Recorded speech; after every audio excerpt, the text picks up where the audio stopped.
Hey, beloveds. Day 12 out of 21 medium challenge. And we are in here.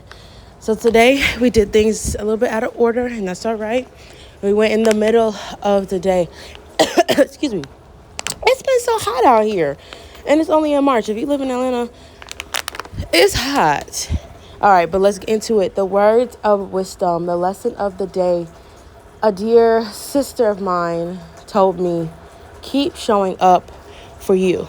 She was talking to me, just saying how proud of me that she was, and that I continue to stay motivated, and that I had this spark, this fuel, this motivation. And of course I said, it's not of me, it's of the Lord, because honestly, I don't be feeling motivated 9 times out of 10. I often find a reason to stay in bed a little bit longer, but I try to look for what can I do to get me out of this bed?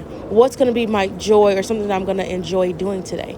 And she was like, whatever it may be, you still have this motivation. You are setting up your foundation and your structure. You're setting up a routine. You're being disciplined. You're setting the foundations for your life. And she said, just keep showing up for you. Every day you go to the gym, even when you don't want to, you're showing up for you. She's like, yeah, you're showing up for God, but this is what is going to build you and sustain you for the rest of your life. 9 times out of 10, it's you against you. You are fighting your desire to just chill in bed a little bit longer. You are fighting that desire to eat a little bit extra food when you know that you're already full just because it tastes good. It is you against you. And honestly, that is so true and powerful, because as we age, our biggest op is ourselves. Yes, we have kids, and yes, we have jobs. And for me, I'm young, so I don't really have the strain that a lot of people do once they get older, but I know that I will. And she was saying, you're building the foundation to have it now and the discipline to have it now. So when you get older, you're able to handle those tests a lot better. You're able to be stronger in your walk with Christ. And that's really why I believe God led me on this journey, is that he has something better for me coming.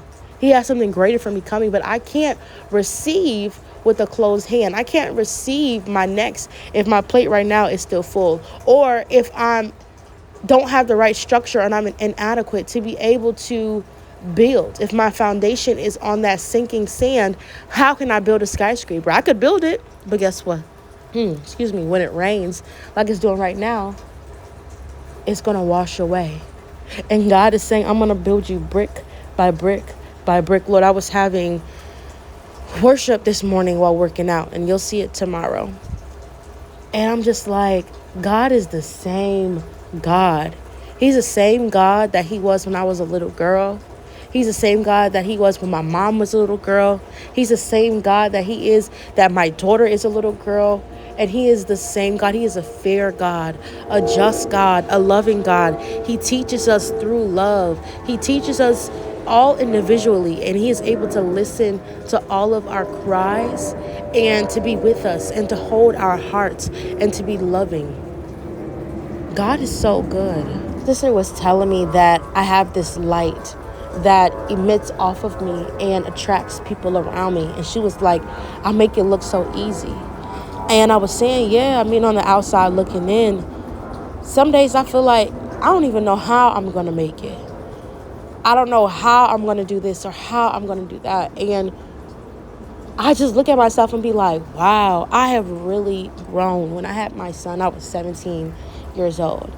And I remember the second day that he was here, I was literally thinking 10 years into the future, worrying about where he's going to live, where he's going to go to school, how I'm going to provide for his clothes, how I'm going to do this, how I'm going to do that. And he's not even 10. He's literally only 5. So I'm over here thinking and worrying about so far in the future. And that's honestly the first time I realized I had anxiety. Oh, and I had bad anxiety. I noticed it throughout my life looking back, like, oh, okay, that was anxiety. That's what that was. But I had so much anxiety. And I was talking to my sister, and I'm just like, I just give it to God. Like, that's all I can say. And the answers may be so simple, like, what does that even mean? But I can't worry about it all. She's like, how do you do this and do this and this? I'm like, I cannot worry about it all because I've been there. I've tried it.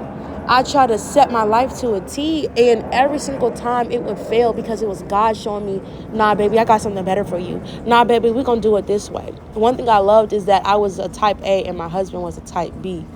And I'm like, oh, nah, shorty, we got to do it like this, that, and the third. And he's like, nah, baby, just chill. It don't have to be like that. And it took me some time to get used to it. But honestly, we live in a more of a stress-free life. And to some people, it may seem chaotic. Honestly, I'm lying. To me, I thought it felt chaotic. But to hear someone else and be like, wow, you got it all together. You take your kids outside. You homeschool them. I'm like, wow, you see that? You see me? Because I'm over here thinking like, I got 3 kids and they all run rampant and are crazy. I'm thinking that I don't have it all together.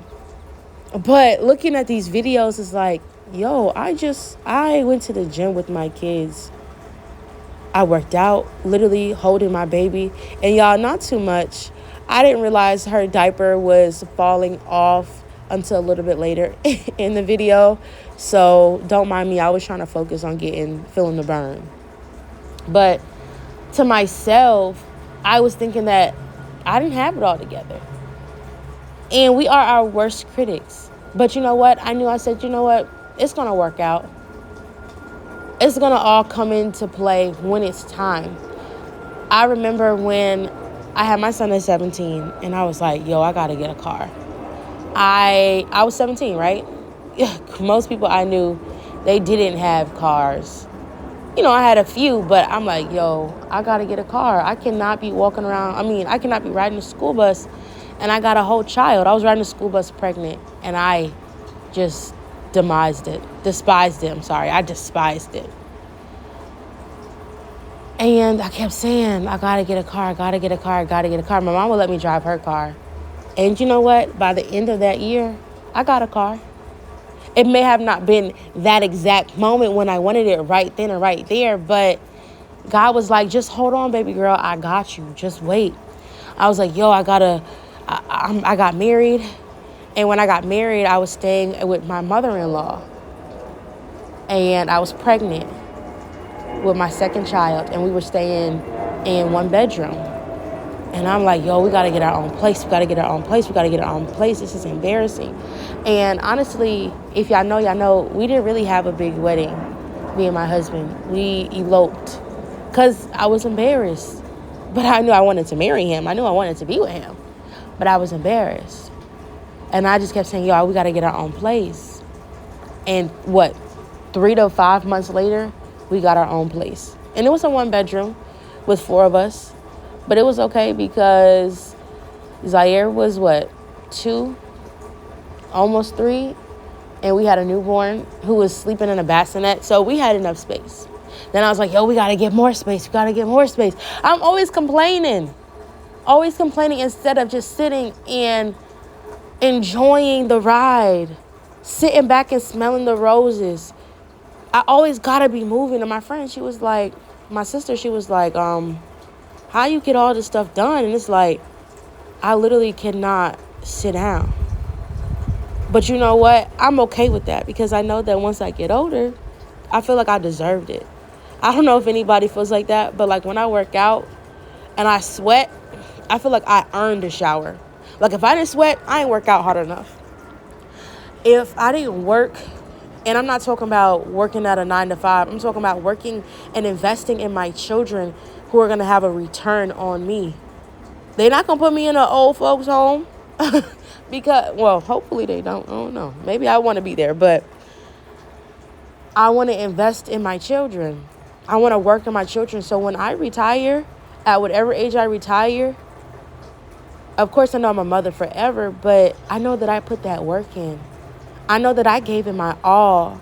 I know that from when I was 17 years old to my last dying breath, that I gave my kids my everything. And one thing I love about my mother is that she was never afraid to quit a job to spend more time with us.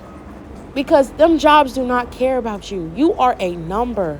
But it's your children, the children that you have, the people that surround you that's going to be there when you die.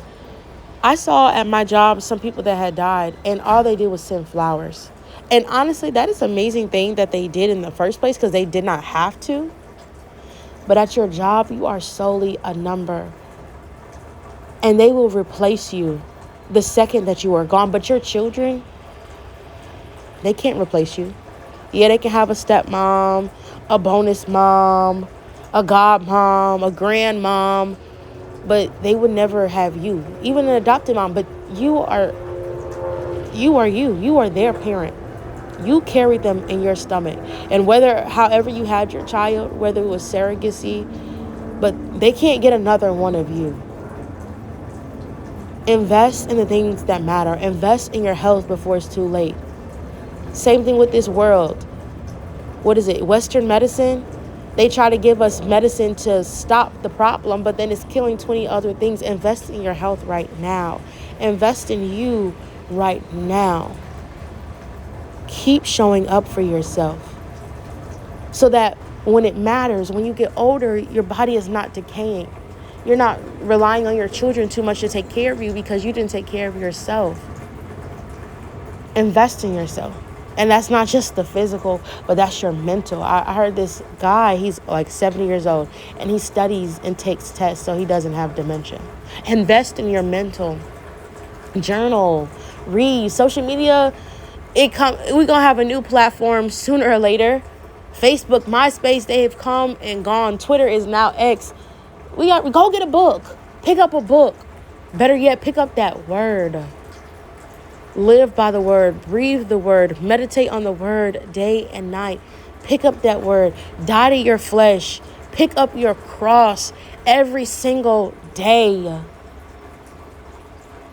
And then going back to when I knew I had anxiety, like, I could have not been the type of person to be like, day to day. Let's take it one day at a time. Realistically, I'll be taking it one moment at a time. All right, gotta work out. All right, got to take care of the kids. All right, got to teach the kids. All right, got to do moment at a time. Because if I don't, I got to give it to God. Because if I don't, I ain't making it. I'm literally not making it. On that treadmill, I'll be fighting for my life. Mind you, I ran track once my whole life. But without God, without that motivation, I'm nothing. Thank y'all for listening. I love y'all. Y'all be blessed. Stay up, stay tuned, and be blessed. And see you in the next video. So great. Look at my crazy son. Wow. And look at me dripping sweat. Look at me, y'all.